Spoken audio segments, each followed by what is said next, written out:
웨스트민스터 캐테키즘, 핵심되는 교리라는 뜻입니다. 캐테키즘. 그래서 이 캐테키즘의 제10과를 오늘 다루게 되겠어요. 제12문 제가 질문하고 여러분이 고백하도록 합니다. 사람이 창조함을 받은 본 지위에 있을 때 하나님께서 저를 향하여 섭리하시는 중 무슨 특별한 작정을 하셨습니까? 답변. 하나님께서 사람을 창조하신 후에 완전한 순종을 조건으로 삼아 생명의 언약을 맺고 선악을 분별하는 나무의 실과를 먹는 것은 사망의 벌로서 금했습니다. 네, 오늘 시가에서 다루는 것은 그 행위 언약이라고 불리기도 하고 또 창조 언약이라고 불리기도 하는 이 아담과 하나님 사이의 언약에 대한 부분입니다. 이 부분은 이제 로마서 5장에 잘 나타나 있는데 하나님께서는 아담이 이 언약을 지켜낼 경우 아담과 그의 허리에 있는 즉 그로부터 태어날 모든 인류를 향해서 동일한 축복을 주실 것이고, 그러나 그 언약을 깨트릴 경우는 이제 그 언약에 따른 그런 죽음이 오게 될 것입니다. 그러나 죽음이 오더라도 아담이 그 당시는 알지 못했던 하나님의 더 크신 자비의 언약이 준비되어 있었어요. 그것은 바로 그리스도 안에서 믿는 자에게 주실 은혜의 언약이 됩니다. 그 은혜의 언약은 이제 예수님이 오심으로 말미암아 그 은혜 언약을 실체화시켰지만 그 언약에 대한 약속은 아담이 이 행위 언약을 깨트린 직후에 바로 하나님께서는 알려주세요. 그것이 창세기 3장 15절로서 프로토 가스펠이라 그래요. 즉 원시 복음이라고 합니다. 그래서 그것은 이제 복음이 죄가 인류에게 들어온 이유 바로 직후에 하나님께서는 그들에게 행위 언약에 따른 영원한 멸망만이 있지 않고 하나님께서 다시 인가해 주신 새 언약이 있음을 그들로 바라면서 믿게 하면서 메시아를 믿도록 의도하십니다. 그리고 모세 때는 이 여러 가지 제사 제도를 허락하심으로 말미암아 그들은 제사를 드리면서 언젠가 장차 오셔서 그들의 죄값을 대신하여 죽으실 어린 양, 번제 제물 등을 통해서 그들은 믿음을 갖게 되면서 메시아를 기다리게 되는 것이, 이때 메시아의 가장 중요한 역할은 그들의 죄에 대한 죄사함을 위한 십자가의 죽으심입니다. 아무튼 그러나 이 일이 있기 전에 이제 행위 언약을 인간이 아담이 범함으로 말미암아 우리 인류에게는 아담의 허리에서 나게 되는, 창세기 5장부터 보면 이제 아담에게서 나는 자녀들은 아담의 모양대로 태어났다고 그래 돼 있어요. 하나님의 형상과 모양이 아니라 아담의 모양대로. 그래서 이제 아담의 그 죄성이, 즉 죄를 지음으로 말미암아 죄성이 들어오게 되는데요. 마귀 편에서도 죄를 지음으로 말미암아 죄성이 들어오게 되는데, 그 하나님을 반역하고 하나님의 율법을 거스리려고 하는 그러한 성향이 이 인간에게 들어옴으로 말미암아 그 이후로 아담 이후로 아담에게서 태어난 모든 사람들은 날 때부터 죄성을 갖고 태어납니다. 아이들도 그렇고요. 그러나 하나님의 은혜가 임하는 자들에게는 그 죄성과 반대되는 또 다른 성향이 예수 그리스도를 믿는 믿음 안에서 주어지게 되는데, 그것이 바로 새 사람, 그리고 또한 우리에게 주시는 거듭난 사람인 것이. 그러면 이제 한번 성경 구절, 그 행위 언약과 관련된 성경 구절을 한번 보도록 하겠습니다. 1번 로마서 10장 5절과 호세아 6장 7절인데 여러분이 함께 봉독합니다. 시작. 그들은 아담처럼 언약을 어기고 거기에서 나를 반역하였느니라. 모세가 기록하되 율법으로 말미암는 의를 행하는 사람은 그 이로 살리라.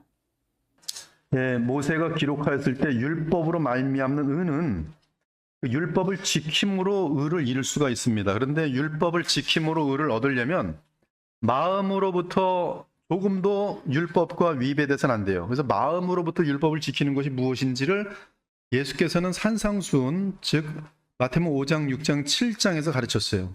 즉 행위로서 간음하는 것만이 죄가 아니라 이미 마음속에 그런 음욕을 품으면 이미 그 자체로는 지금 죄를 지을 기회가 주어지지 않았을 뿐이지, 그리고 그 욕구가 좀 더 강해지거나 주어질 기회가 오면 간음을 한 것과 다름이 없는 것이에요. 하나님 편에서 봤을 때는. 그래서 이미 간음죄를 졌느니라 그렇게 말합니다. 미워하는 마음만 가지더라도 실적으로 살인죄를 짓지 않았지만 그에게 힘이 있고 살인죄를 질 수 있는 기회가 주어지고 이 미움이 증가돼 버리면 그도 살인죄를 짓는 것과 다를 바가 없는 것이.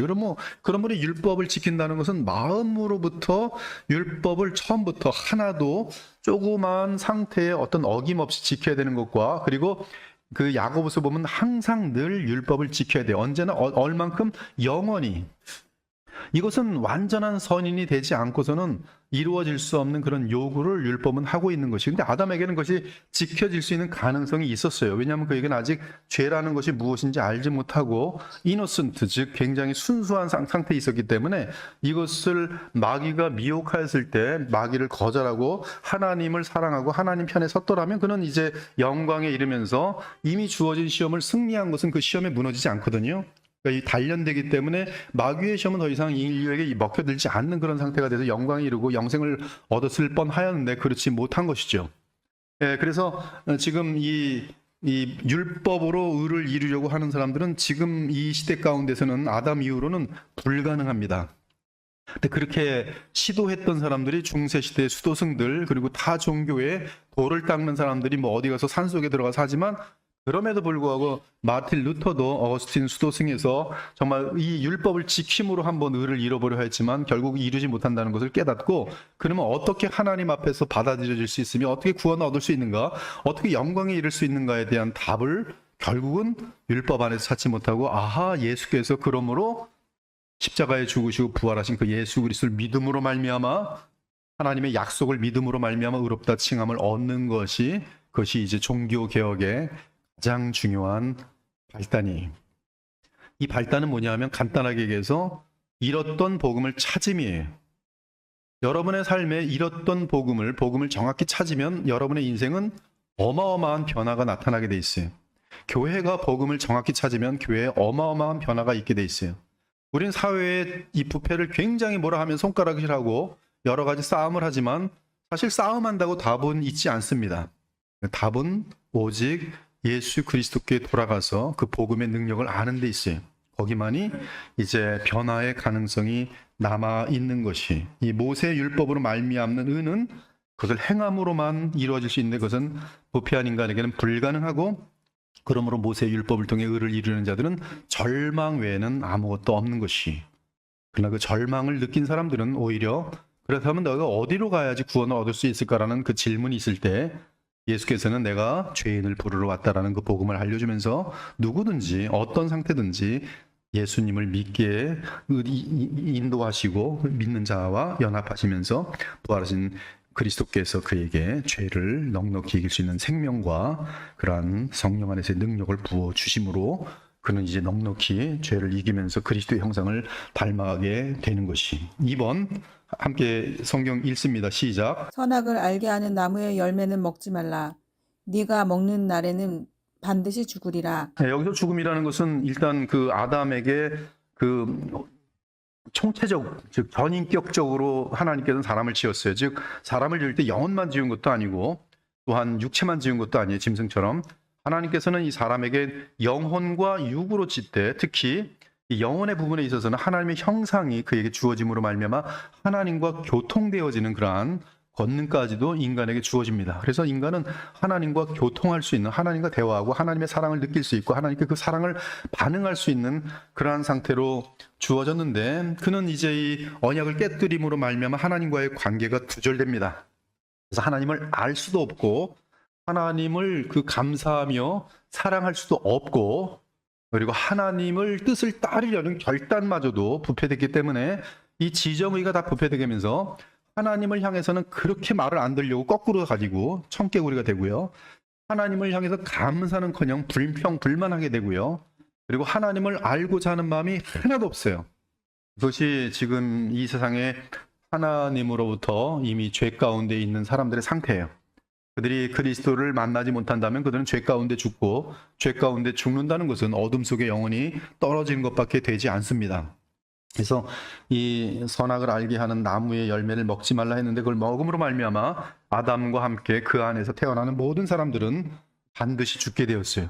그래서 하나님과의 교통이 단절됐고 이웃과 이웃의 관계가 단절됐고, 즉 나를 위해서 이웃을 이용할 뿐이지 이웃을 자기를 희생하면서까지 사랑할 수 있는 그런 진정한 사랑이 없고요. 그 다음에 이제 나와 내가 분리됐어요. 내가 나와 분리되는 것이 죽음입니다. 그래서 여러분들이 죽으면 영혼은 어디론가 가고 여러분의 몸은 땅바닥에 썩은 시체가 되면서 조금 지나면 먼지가 되죠.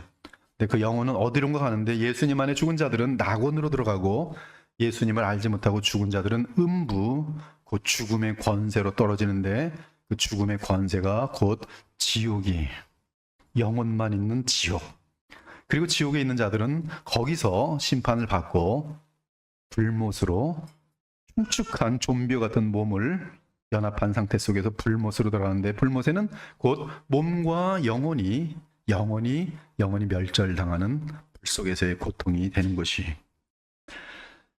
지난과의 요리 문답에서 우리는 하나님께서 모든 창조물들과 그들의 행동 및 사건들을 완전하게 다스림을 배웠다. 오늘 우리는 인류의 역사가 시작할 당시에 하나님과 사람 간의 행위 언약에 대하여 생각해 보려고 한다.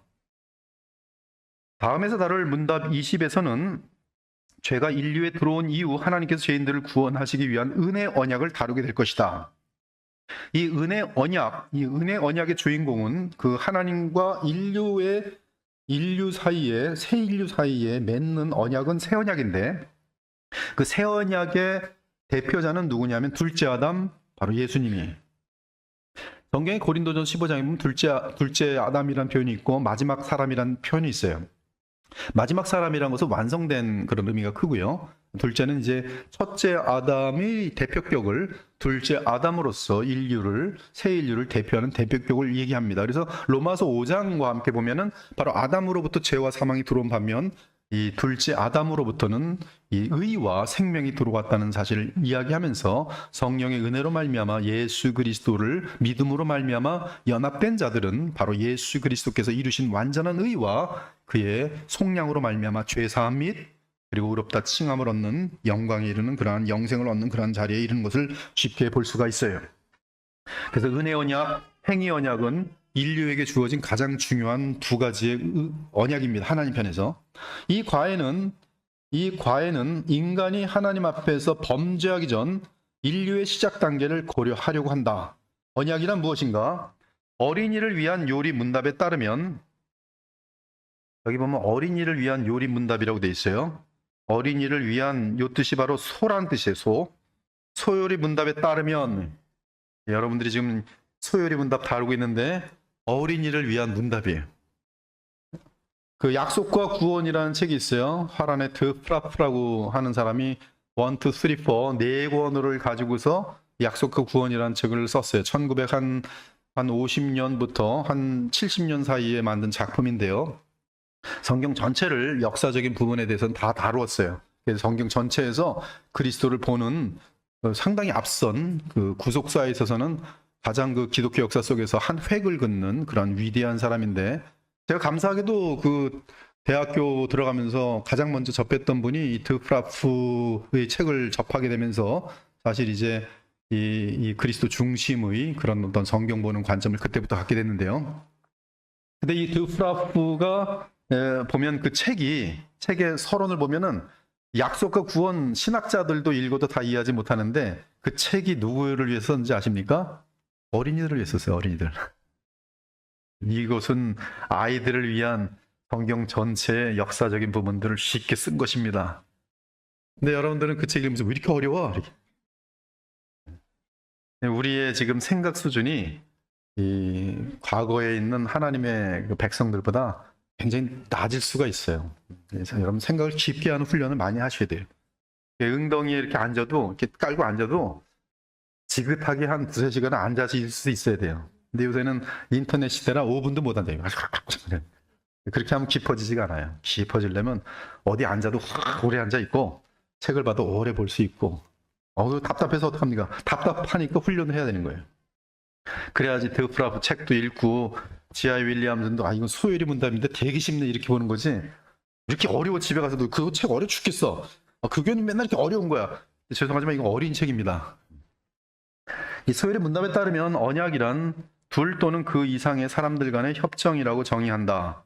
그러다 사람들 간의 언약만을 생각한다면 위의 언약에 대한 정의는 틀리지 않다. 그러나 하나님과 사람 간의 언약을 생각할 때 위의 정의는 수정되어야 한다. 먼저 하나님과 사람 사이의 언약을 바로 이해하려면 우리는 먼저 하나님과 사람이 동등한 계약자라는 생각을 버려야 한다. 그렇죠? 하나님께서 사람과 언약하실 경우에 50대 50의 비중으로 쌍방계약을 하는 것은 아니다. 하나님께서 사람과 언약을 하실 때에는 하나님께서 친히 언약의 내용과 규정들을 일방적으로 정하신다. 이것은 하나님께서 인간을 너무나 잘 아시기 때문에 인간에 맞는 그리고 가장 공평한 그러한 언약을 또 규정들을 만들어서 주십니다. 아담과 하와에게 있었던 규정은 딱 한 가지였어요. 선악을 알게 하는 나무를 먹지 말지니라. 그거 다 하나예요. 딱 한 가지. 그 하나님의 언약에 있어서는 하나님께서 완전한 주도권을 갖는다. 다시 말하면 어떤 언약을 세울 것인지, 언약의 규정은 무엇을 할 것인지 하나님 자신이 친히 정하시는 것이다. 그 후 하나님께서는 친히 그 언약을 선포하고 자신과 언약의 대상인 사람에게 지키도록 확정하고 요청하신다. 이것을 드프라프 같은 경우는 어떻게 이야기하냐 하면 약속과 구원을 쓴 그 드프라프 같은 경우는 피조물을 만들어 놓고 하나님께서 그 피조물을 자신의 위치까지 영화롭게 하시는 과정이다. 정말 그렇잖아요. 제가 강아지를 하나 키우는데 강아지한테 갑자기 가서 너가 이렇게 하면 내가 이렇게 해주고 뭐 너를 이렇게 하면 내가 너를 영화롭게 해줘. 이거 지금 강아지한테 개밥만 줘도 되는데 갑자기 뭐 너를 이렇게 하면 나랑 같이 잠도 자게 해주고 뭐 내 밥도 나눠줄게 뭐 이러면 이건 강아지를 얼마나 지금 높여주는 겁니까? 그러니까 이게 지금 그 아담에게 하나님께서 언약을 했다는 것은 천사들보다 이 아담을 더 존귀하게 지금 여기고 있는 그런 모습인 것을 알 수가 있어요. 그리고 그가 못 지킬 불가능한 것을 제안한 것도 아니고 그에게 가장 적절하게 시험이 될 만한 것 그리고 이것을 이기길 바라시면서 또 그리고 실패할 경우를 대책을 마련하시면서 그렇게 자비를 베푸시는 하나님의 배려와 축복을 볼 수가 있습니다. 이런 개념을 마음속에 확실히 둔 후에야 비로소 우리는 하나님과 사람 사이의 첫 번째 언약인 생명 언약 혹은 행위 언약을 바르게 다룰 수 있다. 여기서 기초적으로 우리가 점검해야 할 것이 있다. 사람이 반드시 주의해야 할 위험한 생각에 대한 것이다. 그것은 사람이 하나님께로부터 무엇인가를 강요하여 받아낼 수 있는 자격이 있다는 생각이다. 이러한 생각 자체는 우리가 자꾸 버려야 돼요. 여러분 정말 어렸을 적부터 가난하게 살고 그리고 힘든 삶을 사는 사람들은 그렇게 어린 시절을 살아왔던 사람들은 나중에 좀 커갖고 조금 음식도 굶지 않고 제대로만 먹어도 감사해요. 감사해요. 왜 이렇게 기분이 좋은 거지? 난 요새 이렇게 풍족한 거지? 근데 어렸을 적에 부자로 살다가 좀 삶이 좀 갑자기 가난해지고 그리고 어려워지면 너무 힘들어요. 왜 이렇게 인생이 힘든 거지? 우리가 하나님 앞에서 내가 얼마나 죄인인지를 알고 내가 하나님의 공의에 따라 처벌될 때 어떠한 건지를 분명히 알면 그렇지 않고 살아가는 삶에 대해서 너무나 감사할 수밖에 없도록 돼 있어요.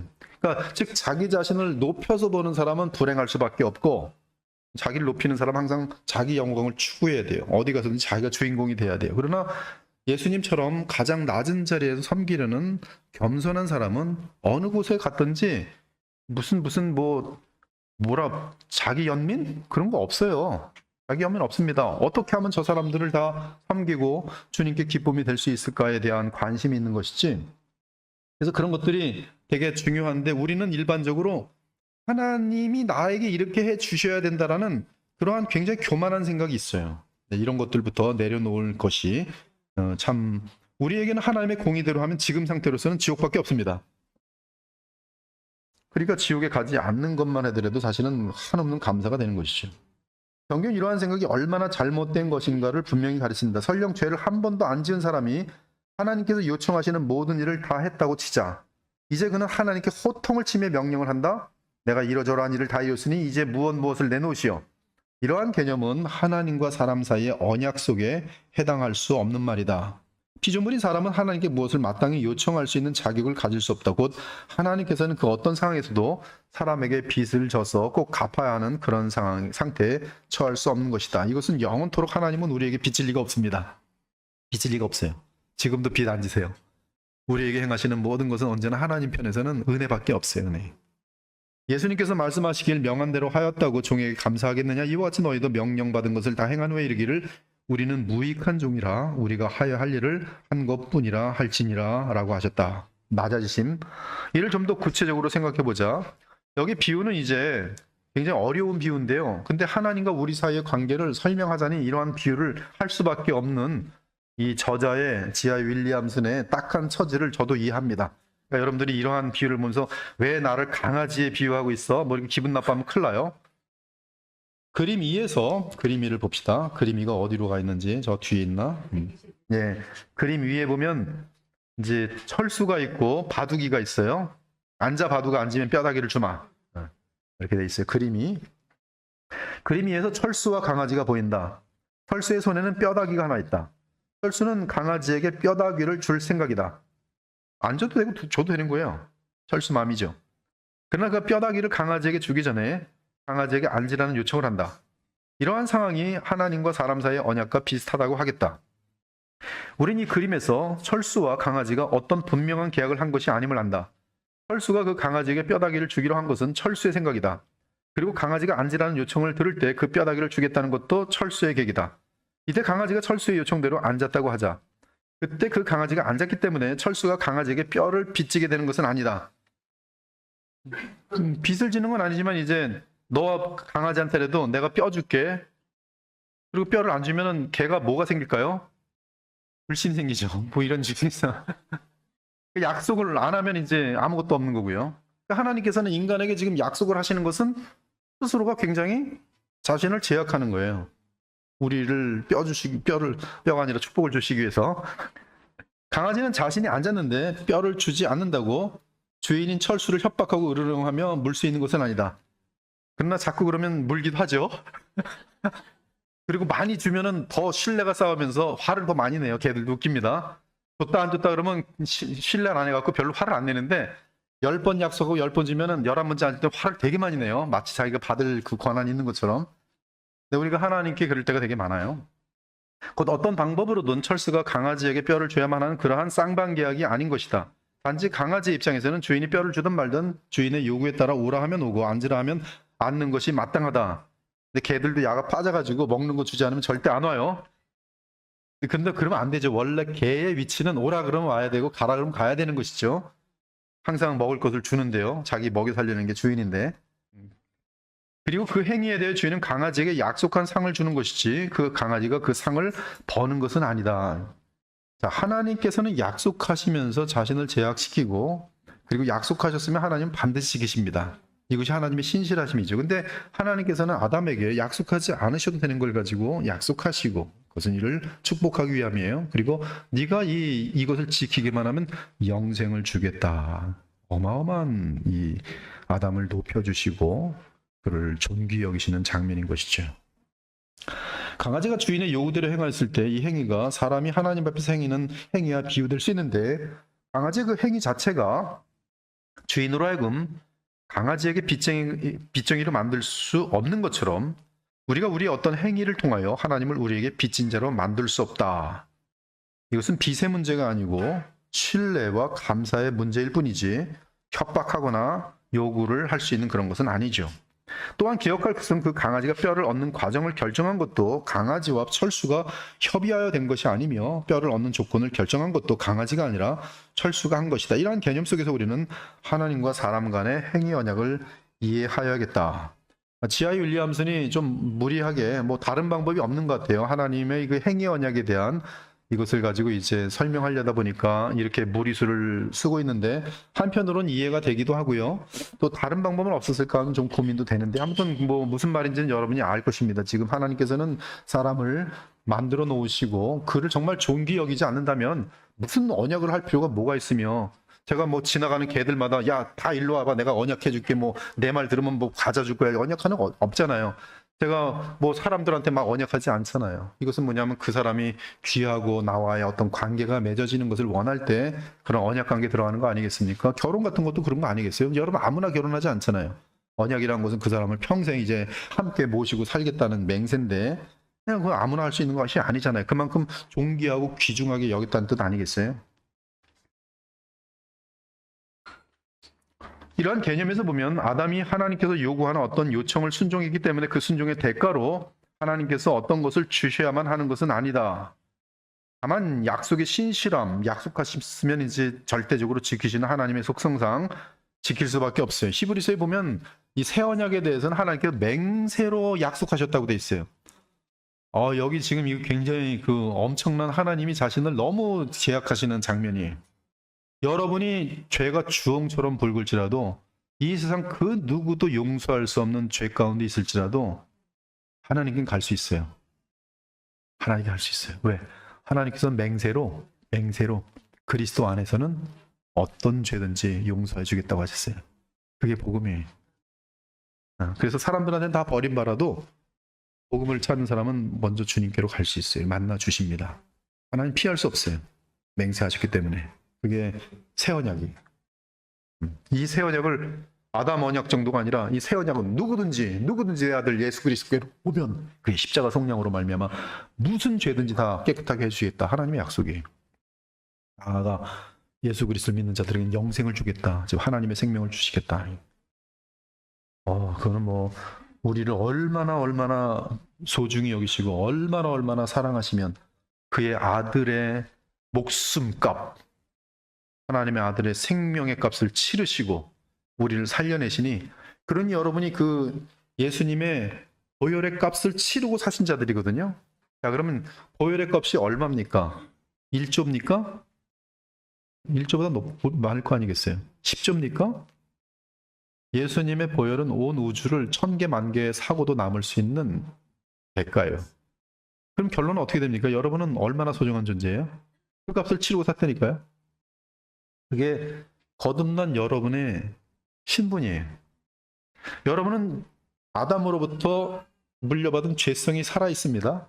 반면에 예수님으로부터 받은 그분이 죄값을 치르시고 여러분에게 영생의 그 생명까지 주신 그분의 이 대가라는 것은 말로 표현 못해요. 그 대가가 사람 여러분의 가치잖아요. 얼마를 치렀느냐에 따라 그 사람의 가치인 거예요. 이렇게 볼 때 여러분의 가치는 천사보다 소중하고 모든 만물 가운데 가장 소중한 존재들이 행복하죠. 정말 근데 그게 허상이 아니라 농담이 아니라 소설이 아니라 사실이란 말이에요. 이렇게 알고 난 안 믿어. 난 그렇게 대단한 사람 아니야. 나는 우리 주님께서 나를 살려줬는데 예수님의 핏값은 아마 한 500원어치일 거야. 난 500원어치야. 그렇게 살면 난 500원어치 인생뿐이 안 되는 거예요. 그러나 내가 얼마나 존귀한 하나님의 자녀인지를 알면, 그러면 이제 거기서 뭐가 바뀌냐면 품위가 바뀌어요. 품위가 바뀌고 품위에 맞는 언행을 하게 돼요. 과거에 왕족들은, 훌륭한 왕족들은 아이 때부터 너는 왕이다 인식을 주고, 그러므로 왕은 왕다워야 된다 이렇게 가르쳤던 왕족들은 훌륭한 의로운 왕들로 크게 됩니다. 자존심이 있는 거예요. 의로워야 되는 어떤 사명이 있는 것이, 왕의 왕다움이 있는 것이. 근데 그런 것들이 사실은 굉장히 영향이 큽니다. 근데 기독교의 복음은 우리가 하나님의 자녀라는 사실에 대해서 대단히 많이 강조하고 있고, 그 자녀의 품위에 대해서 성경은 신성에 동참할 정도로 베드로후서 2장 정도는 1장 정도는 그 정도로 지금 놓고 있어요. 그렇기 때문에 우리는 내가 그리스도 안에서 누구인지에 대한 성경적인 자아상을 갖게 될 때, 내가 이 정도 가지고 이렇게 되면 안 되지. 난 왕 같은 제사장인데. 제사장이라는 의식을 가지면요, 제사장의 역할이 뭔지 아십니까? 제사장은 거룩과 다른 분들을 위한 도구예요. 하나님 앞에서 복을 나눠주는 자들이거든. 제사장이라는 인식이 커지면 거룩한 삶에 대한 도전을 많이 받도록 돼 있고요. 또 많은 사람들을 위해서 기도하도록 돼 있어요. 내 주변에 있는 사람들에게 복의 채널이 되기 위한 많은 그런 마음의 그 상태를 갖도록 돼 있어요. 왕 같은 제사장이다. 나는 왕자의 왕자. 왕은 누구십니까? 예수님, 하나님이에요. 그러면 그분의 자녀란 말이에요. 그게 인식이 커지면 왕다워져요. 그 옛날에 소설 속에 보면 정글에서 그 여우 늑대가 키운 아이를 데려와 보니까 얘가 아주 그냥 귀한 아이인 거예요.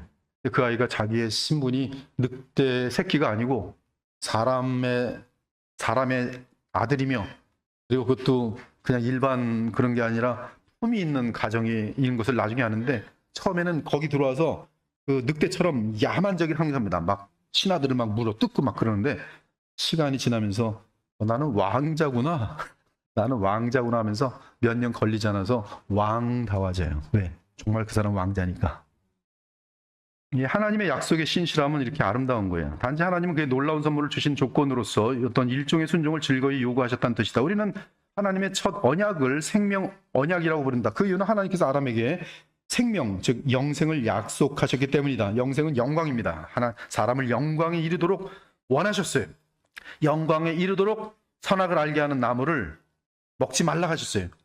이것은 시험이 올 것입니다. 먹도록 할 것인지 먹지 않도록 할 것인지 그 시험을 합격하면 되는 거예요. 언제든지 합격하면 영광이 옵니다. 언제든지 여러분에게 시험이 올 때 합격하십시오. 그러면 영광이 와요. 죄를 짓도록 분명히 미혹이 올 것입니다. 여러분의 인생 전체 어마어마하게 올 것이. 그러나 그 모든 미혹마다 합격해 보십시오. 반드시 그 합격과 더불어서 영광이 와요. 첫째 영광은 성품이 예수님을 닮아가는 영광이고요. 둘째는 그 이김으로 말미암는 주님께서 주시는 보상이 있어요. 합격하란 말이에요. 얼굴 이상하게 저를 쳐다보지 마시고 합격하란 말이에요. 합격. 남녀들이요, 이성적인 관계 속에서 분명히 시험이 되게 많이 올 거예요. 잠시의 쾌락을 위해서 순결을 잃지 마십시오. 거기에 대한 불합격이 비참밖에 없어요. 어떤 갈등이 오래 갈 거예요. 그럼 합격해 보십시오. 다음에 바람둥이 남자가 꼬셔도 알아봅니다. 이 바람둥이가 또 나를 꼬시려고 그래. 합격한 사람은 알아요. 문제 없습니다. 이미 합격한 시험들은 항상 패스하도록 돼 있어요. 왜? 저항력이 생기기 때문에 그래요. 근데 실패하면 하나님은 항상 똑같은 문제를 내요. 똑같은 문제. 그리고 또 실패하고 또 실패하고 또 실패하면 비참한 로커가 된 인생밖에 못 돼요. 아무 열매가 없어요. 그리고 그 책임은 하나님께 없어요. 하나님 기회를 계속 주셨어요. 자기가 스스로 죄를 택한 거예요. 죄를. 불합격. 옛날에 운전 시험을 치는데, 필기 시험을 치는데 제가 아는 어떤 분은 10번을 떨어지더라고요. 10번. 10번 정도 떨어지니까 얼굴이 노래요. 합격하셔야 돼. 한 번에 딱 합격해야 돼.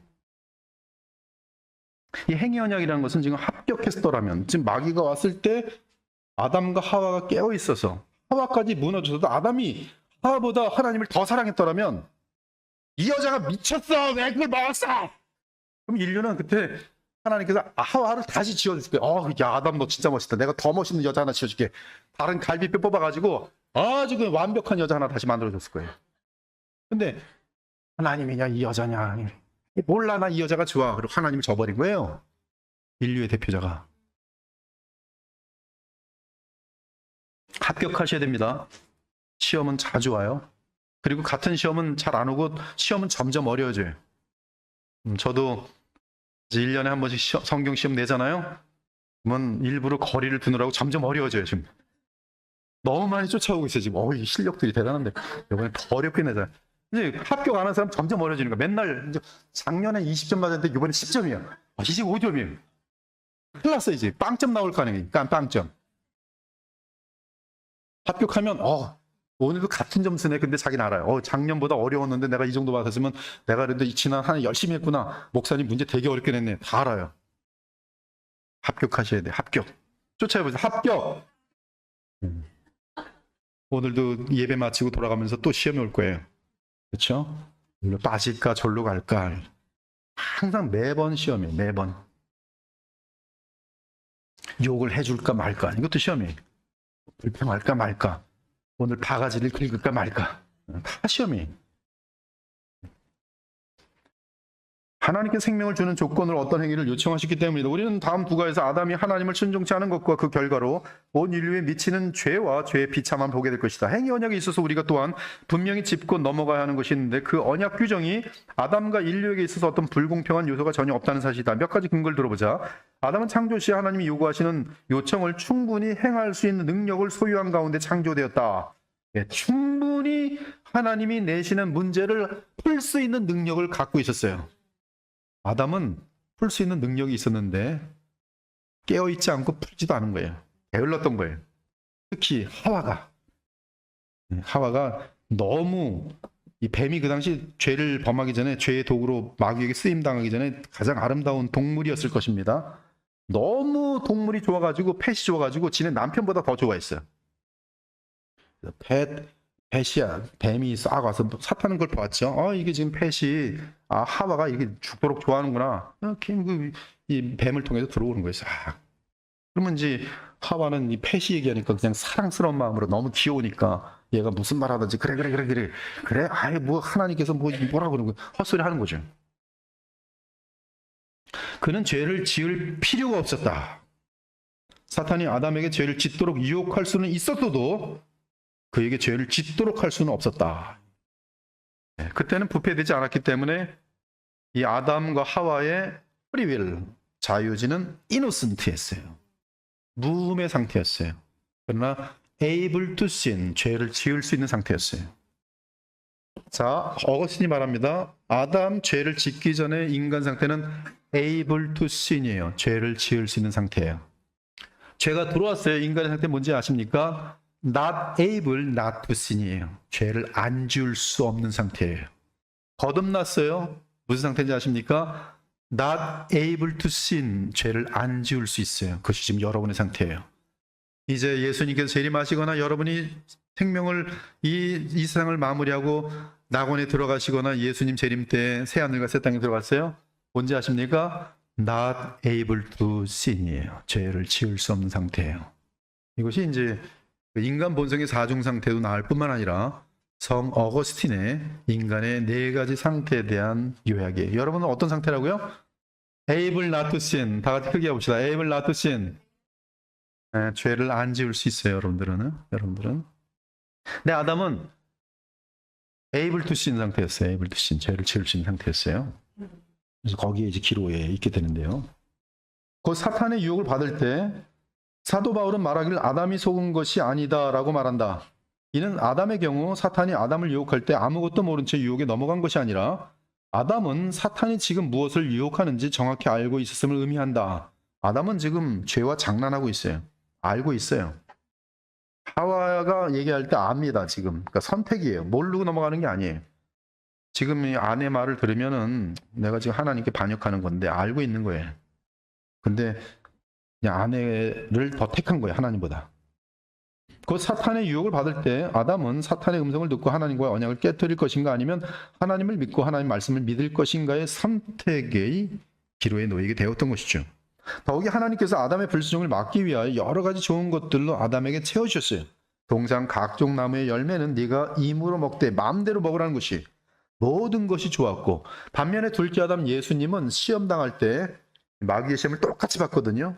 이때 예수님이 처한 상황은 광야예요. 먹을 게 하나도 없어요. 40일 동안 금식입니다. 금식이에요. 즉 단식이에요. 그 단식 가운데에서 뱀이 와서 야, 돌을 가지고 떡으로 만들어 먹어. 네가 하나님 아들이잖아. 능력을 보여봐. 이 지금 둘째 아담이 걸어가는 그 시험의 환경은 아담에게 비교하면 너무너무 열악해요. 왜? 아담 때문에 이놈이 다 망쳐놓은 거예요. 거기서 회복시켜야 돼요. 회복. 그것을 다 이겨내시고 예수님은 죄를 짓지 않으세요. 모든 마귀의 미혹에 다 승리하십니다. 합격. 예수님 합격만 계속하세요. 합격만. 그래서 여러분에게 그 합격된 결과를 나눠줄 수 있게 된 것이 모든 것이 좋았고, 아담에게는 모든 것이 좋았어요. 다 좋은 상태였어요. 뭐 어디 부족한 것이 없었어요. 따라서 아담은 사실 하나님께서 모든 과실을 거저 주셨기에 부족한 것이 없었고 하나님을 대적하고 불순종할 만한 아무런 불만과 이유가 없었습니다. 심지어 하나님께서는 분명히 아담이 불순종할 경우 경고를 분명하게 했어요. 엄중하게 했어요. 하나님은 장난하시는 분이 아니세요. 말장난하는 분이 아닙니다. 분명히 죽음이라는 비참한 결과가 있을 것을 알려주셨기 때문에 더더욱 아담은 불순종할 이유가 없었어요. 그러므로 아담이 범죄했을 때 그는 언약 규정 속에 불공평한 규정이 있었노라고 핑계할 수 없어요. 그는 너무나 할 말이 없었기 때문에 도망만 다녔어요. 하나님이 오시는 듯 하면 막 도망 다녔어요. 숨어 다니고. 왜? 하나님께 따질 게 아무것도 없는 거예요. 그냥 무조건 자기가 잘못한 거예요. 부끄러워서, 무서워서. 대표성, 그림에서 철수가 아버지와 대화를 나누고 있다. 아빠, 왜 내가 한국인이죠? 대답은 자명하다. 그가 한국인인 이유는 아빠 엄마가 한국인이기 때문이다. 자녀는 태어날 때 각 부모로부터 그 부모에게 속한 모든 특권뿐만 아니라 불행도 물려받게 된다. 가난한 가정에서 태어난 자녀는 가난을 경험할 수밖에 없다. 궁궐의 왕의 자녀로 태어나면 왕의 부귀와 권력 등을 간접적으로 다 누릴 수 있다. 한국인으로 태어나면 한국인이기 때문에 누린 특권이 있지만 또한 결점도 있다. 그러나 이때 철수는 한국인으로 태어난 것을 불공평하다고 따질 수 없다. 근데 사람들이 이걸 따지죠. 하나님 왜 나를 한국인으로 태어나겠습니까? 난 근데 영국이 잘 살면 영국에서 태어나겠으면 얼마나 좋았겠습니까? 아니면 다른 가정 보면서 저 집 가족들 자녀들은 저런데 왜 나는 왜 그 못난 부모님들을 만나서 말이야 이런 사람도 많은데 그 이상한 불평이에요. 그런 불평하지 마시고 그 가정을 새롭게 일으킬 수 있는 그런 비전을 갖고 내 후대로는 더욱더 아름다운 삶을 살 수 있는 그런 좋은 부모가 되고 그럼 되는 거 아니겠어요? 한국 나쁘다 그러지 말고 좋은 나라를 만들면 되는 거 아니겠어요? 그러나 이때 철수는 한국인으로 태어난 것을 불공평하다고 따질 수 없다. 오히려 그는 감사하다고 생각해야 된다. 감사부터 시작돼야 돼요. 불평하지 말고 감사하면 하나님께서 회복시켜 주십니다. 그것이 피조물로서 당연한 것이. 이와 같이 인류의 일원인 우리 모두가 하나님 앞에서 아담의 죄 아래 처해 있다는 사실에 어떤 불평의 요소가 있을 수 없다. 왜냐하면 만일 아담이 생명 언약을 잘 지켰다면 아담의 후손인 우리도 아무 일한 공로 없이 아담 덕분에 그 축복을 함께 누리게 되었을 것이기 때문이다. 그러므로 지금 인류들은 아담 때문에 왜 나를 우리 인간들 이렇게 비참케 하십니까? 하나님께 따질 때 하나님 뭐라고 하지? 예수 그리스도를 믿어. 그럼 네가 수고하지 않은 모든 영생과 복락을 그냥 누릴 거야. 너희 가정도 마찬가지예요. 여러분 그래서 가장이 잘해야 돼. 가장들이요 잘하십시오. 합격하십시오. 어디 가서 무너지지 말고. 가장이 잘 서면 그 가정은 복이 넘쳐요. 대통령 한 사람이 잘하면 그 나라가 복을 많이 받아요. 그 외에는 누가 제일 잘해야 될까요? 네. 제가 잘하면 여러분이 복 받아요. 제가 망치면 다 망쳐요. 제가 잿덩어리면 죄를 합리화시킬 겁니다. 그리고 여러분들에게 여러분도 죄를 지십시오. 죄를 짓게 만들 거예요. 정말 됩니다. 그러면 다 가지고 죄 짓고 앉으면서 다 그렇게 망해가는 동성애잖아요. 여러분 동성애 죄 아닙니다. 하나님 사랑이십니다. 죄 져도 됩니다. 그건 라이프 스타일입니다. 그렇대. 동성애까지 가는 것은 많은 이 성범죄가 진행되는 뜻이에요. 웬만한 죄는 다 덮어준다는 뜻이에요. 이미 기준이 사라지는 것이. 그런 교회 지금 벌써 많잖아요. 거기는 무슨 간음, 음행 그거 별로 따지도 않습니다. 그냥 사랑 많이 모이고 헌금 많이 내고 재미나게 놀면 되는 거예요. 지옥에 떨어지든 말든 그건 가봐야 하는 거고 지금 현재는 교회가 재밌게 놀면 되는 거예요. 이 대표성의 원리는 되게 중요해요.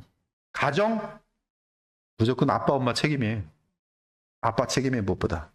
남편 아내 책임 묻지 마세요. 아내가 제대로 못해도 아담이 하나님을 경외했다면 온 인류가 복에 있었을 텐데 남자가 아내의 입구심에 넘어가지 말고 너는 죄를 지었지라도 나는 죄를 짓지 않으리라 분명하게 아내한테 얘기하면 아내가 회개하고 돌아오게 돼 있어요. 그리고 복 다 같이 크게 받게 돼 있어요. 그러나 불행하게도 아담이 그 언약을 어김으로써 우리는 역사 속에서 죄의 쓴 열매를 맛보는 것이다. 아담이 지은 죄의 쓴 열매는 그에게 속한 모든 인류의 마음속에 죄가 들어온 것이며 죄가 들어온 이후 하나님을 향하여 미워하고 불평하는 것이다. 이게 죄입니다. 하나님을 향하여 미워하고 불평하는 것 죄예요. 내가 잘못했습니다. 이건 회개예요. 따라서 만일 누군가가 지금도 여전히 하나님을 향하여 불평하는 반항심이 있다면 이것이야말로 그가 하나님 앞에서 타락한 가장 큰 증거예요. 여러분에게 내게 주어지는 대가는 못마땅해. 이건 억울해. 이 말을 하는 것은 여전히 내 속에 불공평이 하나님을 향해 억울하다는 감정이 있는 거예요. 하나님을 향한 못마땅함이 있는 거예요. 근데 하나님은 뭐라 그래요? 너 그럼 법대로 할까? 법대로 해보세요. 지옥이에요.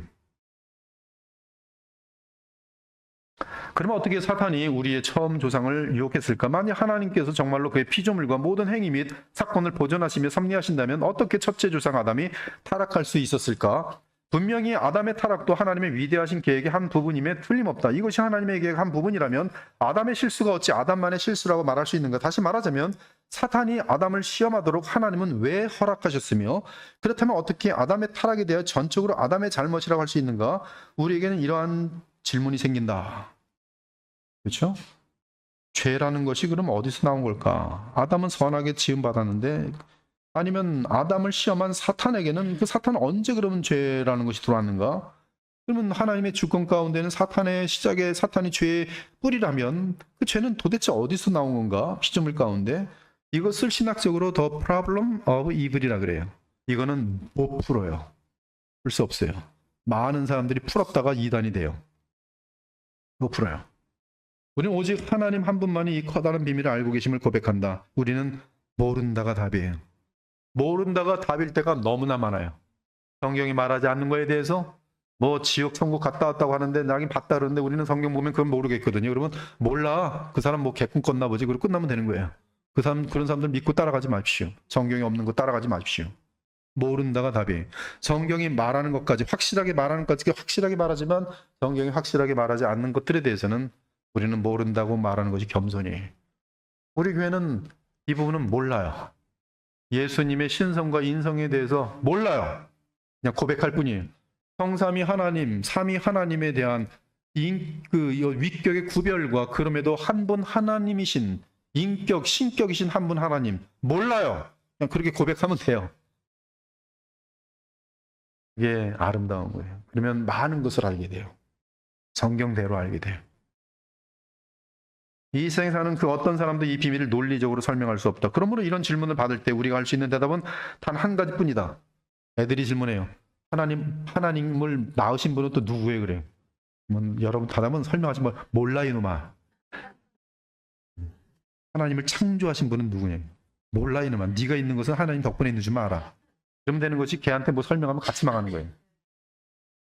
성경은 분명히 두 가지를 가르친다는 것과 우리는 성경의 진술을 그대로 받아들이고 거기서 만족한다고 고백하는 것이다. 다시 한번 정리하자. 하나님은 모든 피조물과 그들의 행위 및 사건을 완벽하게 다스리신다. 그럼에도 하나님은 죄의 조성자가 아니시다.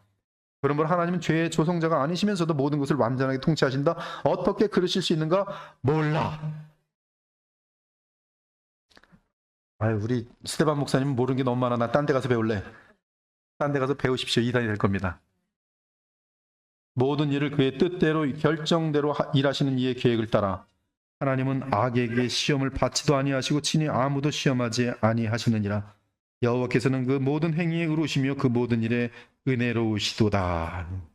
실제로 존재했던 아담, 이것이 바로 유신 진화론을 우리가 받아들일 수 없는 원인이에요. 유신 진화론은 실제로 하나님이 아담을 창조했다고 보지 않고, 왜 제가 존댓말을 썼는지 모르겠어요. 유신 진화론은 아담은 일종의 인류의 어떤 짐승으로부터의 어떤 발전 가운데서 한 어떤 인간을, 어떤 진화되고 있는 인간 중에 한 인간을 하나님의 영이 들어가서 그를 아담화시키고 그리고 그를 대표적으로 삼았다는 그런 내용들인데요. 그것은 지금 성경에서의 어떤 역사적인 진술에 대해서 그 신화로 만드는 그러한 내용들이 되겠어요. 신화화시키는 거예요. 창세기 2장과 3장, 1장에 있는 역사적인 기록을 신화화시키는 것이. 결론적으로 요리문답은 아담의 역사적 실제성을 강조함을 주목하자.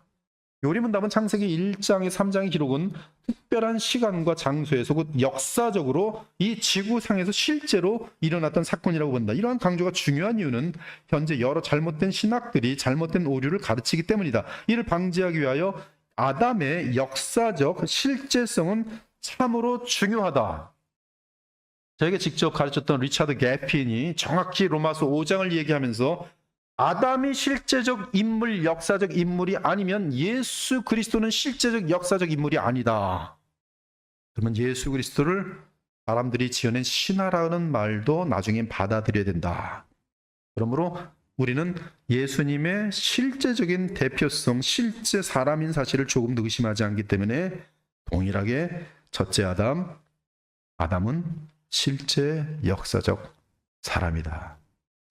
현대 신앙의 경향은 점점 더 아담이 실제적인 역사적 인물이었다는 점과 그리고 인류는 아담 안에서 범죄하여 그와 함께 타락했음을 부인하고 있다. 이런 현대 신앙은 아담을 단지 상징적인 인물로 본다. 즉 아담이란 어떤 특별한 실제 사람을 뜻하는 것이 아니고 범죄하고 타락하려는 인간의 성향을 아담이란 사람으로 비유하거나 상징하고 있다고 보는 것이죠. 이들의 설명에 의하면 사람들은 이미 아담 이전부터, 오래전부터 죄성이 많았으며 또한 아담 이전부터 고통과 죽음의 존재였다는 것이 인간들에게는. 사람들은 이러한 사실을 설명하고 싶었고 따라서 이야기를 지어내게 되는데 에덴 동산이란 장소에서 아담이라고 불리는 주인공을 만든다. 그리고 그 이야기는 신화가 된다. 이 신화는 정말로 그 사건이 일어났는가에 대하여는 중요하지 않고 그 신화가 상징하는 바가 진리라고 한다. 그러나 우리는 아담의 죄로 인하여 죽음이 찾아왔고 또 우리에게는 정말 영원한 그런 하나님의 심판이 임한다는 사실을 조금도 부인할 수가 없어요. 그 대신에 그리스도를 믿는 믿음 안에서 또한 영생이 주어지고 하나님의 나라가 약속된다는 사실을 부인할 수가 없는 것이, 이와 같은 현대신학은 현대인들에게 아주 호소력이 크고 매력적이다. 미국이나 지금 유럽 같은 데서 보면 천국 지옥 믿는 크리스찬들이 거의 없어요. 예수님의 부활 거의 안 믿어요. 그럼 교회는 왜 다닌가? 종교성 때문에 가요. 오직 예수님만이 구원의 길이다. 농담으로 여겨요. 이게 지금 독일 같은 데서도 마찬가지예요. 독일 신신학 같은 것들, 자유주의 신학 같은 것들이 다 들어와서. 그래서 제가 독일에 갔을 때 저희 아들의 친구가 크리스찬 스쿨에서 오직 예수님만이 구원의 길입니다 얘기했다 잘렸어요. 그 학교에서, 크리스찬 스쿨에서. 요새는 미국에서는 동성애를 반대하면 잘려요. 무서운 시대가 점점 되고 있습니다. 그래서 믿음이 없는 사람들을 많이 유혹하고 있다. 현대 신학자들은 과감하게 말하길 아담에 관한 신화를 믿으라고 외친다. 그러면서 그 신화는 역사적 사실과는 관계가 없고 단지 우리 인류에게 주는 교훈이 있다고 가르친다. 이 부활도 마찬가지예요. 부활의 역사적 실제보다는 부활이 나타나는 소망. 우리는 절망 가운데서 소망이 있습니다. 믿으십시오. 잘 될 것이라고 믿으십시오. 이것이 부활의 메시지입니다. 하나님은 여러분을 버리지 않으십니다. 여러분의 삶은 잘 될 것입니다. 믿으십시오. 말한 대로 됩니다. 이게 부활의 메시지가 돼버렸어요. 지금 우리는 뭐예요? 아니, 부활하신 예수님은 부활하셔서 성령을 보내시며 그 성령 안에서 우리가 순종하게 됨으로 말미암아 그 율법을 향한 순종 속에서 하나님의 약속의 복락이 계속 주어진다는 사실로 우리는 믿고 있는 것이에요. 하나님의 나라가 우리에게 체험되어지고요. 하늘과 땅 차이입니다. 하나는 죄를 이기는 복음의 능력이 나타나는 반면에 하나는 그냥 자기네들 원하는 바들에 대한 잘 될 거야, everything's okay, will be okay, 다 그냥 똑같은 얘기하는 거예요. 솔루션은 없고. 그러나 복음은 솔루션을 정확하게 제시하고 그 해답 안에서 정말로 체험되어지고 정말로 인생이 변화되고 가정이 변화되는 것을 확인하게 되고 너무 기쁜 거예요. 우리는 아담의 역사적 실제성을 믿습니다. 혹시 이 자리에 계신 분 중에 저희 교회에 오기 전에 외부의 영향을 많이 받아서 좀 너무 편협한 오늘 가르침 아닌가 그렇게 생각하시다면 회개하세요. 회개하셔야 돼요. 성경을 지금 잘못 보고 있는 거예요. 왜냐하면 성경이 말하길 한 사람이 순종하지 아니함으로 많은 사람이 죄인 된 것 같이 한 사람이 순종하심으로, 예수님의 순종하심이 실제 순종이란 말씀이 많은 사람이 의인이 되리라고 말하기 때문이다. 만일 아담이 실제 인간이 아니었다면 거짓이에요. 죽음도 거짓이고 죄라는 것도 거짓이고요. 아무 의미가 없어요. 만일 아담이 실제 인간이 아니었다면 이는 그리스도 예수의 역사적 실제성을 부인한 것과 마찬가지가 된다. 성경은 아담과의 행위 언약을 말하면서 동시에 그리스도를 통한 은혜의 언약을 말하는데 이는 그 두 언약이 다 실제 존재하는 대표적인 한 사람을 통하여 하나님께서 직접 친히 맺으신 언약이라고 말하기 때문이에요. 따라서 만일 아담과의 행위 계약하에서 그가 행한 바에 관하여 실제적으로 역사적으로 믿지 않는다면 성경이 말하는 주 예수 그리스도와의 은혜 계약 하에서 그분이 우리를 위하여 행하신 바에 관해서도 십자가의 속량이 나를 위한 것, 십자가의 부활로 부활 이후에 우리에게 그의 영, 예수님의 영으로 우리에게 찾아와 내 안에 계신다는 사실도 이 모든 것들이 사실이 아니라 하나의 사상 또는 신화가 되어버리는 것이 어마어마하게 중요해요. 여러분, 그래서 고린도서 15장에서 제가 얼마나 깊게 부활을 다뤄줬습니까? 그때 부활의 역사성에 대해서 그냥 목이 터지라고 외치지 않았습니까? 저는 그때 고린도서 15장 외칠 때요, 그냥 목이 터지라고 외쳤어요. 목이 터지라고. 왜? 이것이 너무나 소중하기 때문에. 부활의 실제성, 그 부활이 담고 있는 무한한 영광과 무한한 능력, 우리가 이제 입게 될 부활의 영광이 어떤 것인지를 알려주느라고 목이 다 쉬게 외쳤어요. 성경이 말하는 주 예수 그리스도와의 은혜 계약하에서 그분이 우리를 위하여 행하신 바에 관해서도 사실상 믿지 못하게 되고 마는 것이다. 이는 하나님께서 계시하여 주신 죄로부터의 구원에 관하여 아무것도 발견할 수 없게 만드는 가르침이 되는 것이다. 아멘. 기도하고 마치겠어요. 하나님 감사합니다. 주님, 저희들에게 말씀 가운데 항상 거하게 하시니 감사합니다. 우리가 진리를 어떻게 알 수 있겠습니까? 진리의 영이신 성령으로 말미암아 하나님의 말씀에서 영원한 진리를 분명히 붙들 수 있도록 자비와 은혜를 베풀어 주시옵소서. 우리가 조금이라도 교만하여지면 진리에서 벗어날 수밖에 없음을 고백합니다. 항상 겸손한 가운데 주의 말씀을 배우며 그 말씀 가운데 거하며 하나님만을 영화롭게 하는 피조물의 자리에 온전히 서 있는 주의 자녀들이 되게 하시고, 그러한 자들을 주님께서 영화롭게 하시고 존귀케 여기시는 것을 알고 더욱더 예수님처럼 겸손한 마음으로 가장 낮은 자리에서 섬기는 주의 종들 다 되게 하여 주시옵소서. 살아계신 우리 주 예수 그리스도의 이름으로 기도합니다. 아멘.